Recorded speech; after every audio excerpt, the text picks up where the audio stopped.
Bonjour et bienvenue dans le Flash Info. Ce jeudi 11 novembre s'ouvre le Forum mondial de Paris pour la paix dans la capitale française.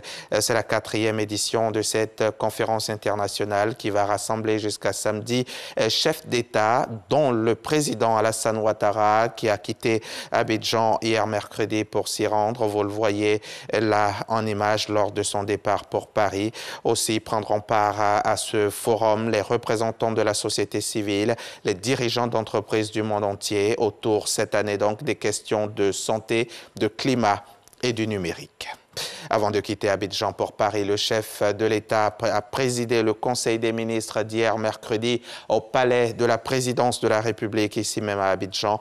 L'ordre du jour de la réunion comportait des projets de décret et un projet de loi, notamment au titre du ministère de l'Économie et des Finances.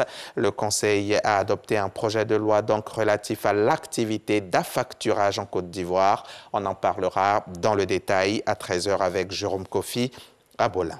Autre lieu, autre réunion pour un tout autre objectif. Il s'agit d'une table ronde sur le thème « La propriété intellectuelle au service de votre entreprise.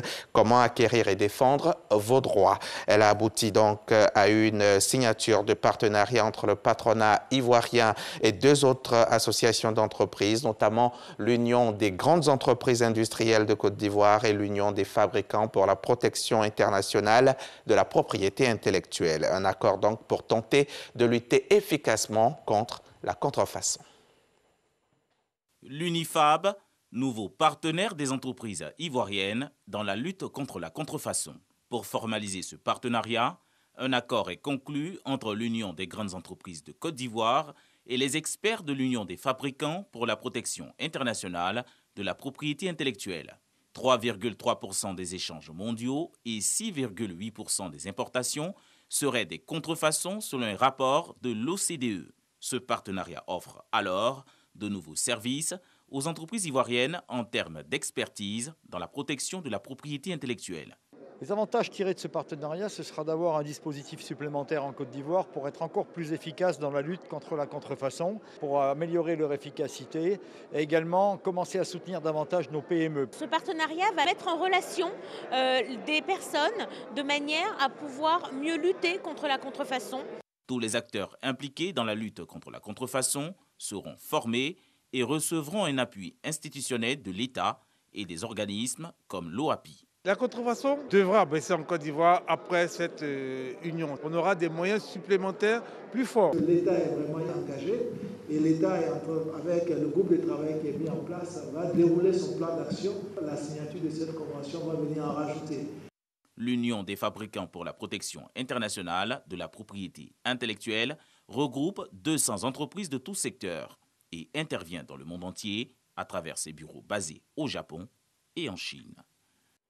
Et l'actualité internationale nous conduit tout d'abord en Guinée, où le Comité national de redressement et du développement, le CNRD, réorganise les forces de sécurité. 537 policiers, dont le directeur général Ansoumane Camara, alias Bafoué, ont été renvoyés faire valoir leur droit à la retraite par un décret du chef de la junte et président guinéen de la transition, le colonel Mamadi Doumbouya. Le décret a été lu sur les médias d'État mardi dernier. Il y a quelques semaines déjà, 1 millier de soldats et 44 généraux de l'armée avaient également été mis à la retraite. Au procès des attentats du 13 novembre, la Cour a entendu François Hollande mercredi. Hier, donc, l'ancien président français est allé s'expliquer sur son rôle ce soir-là, mais surtout sur ses actions avant et après les attaques.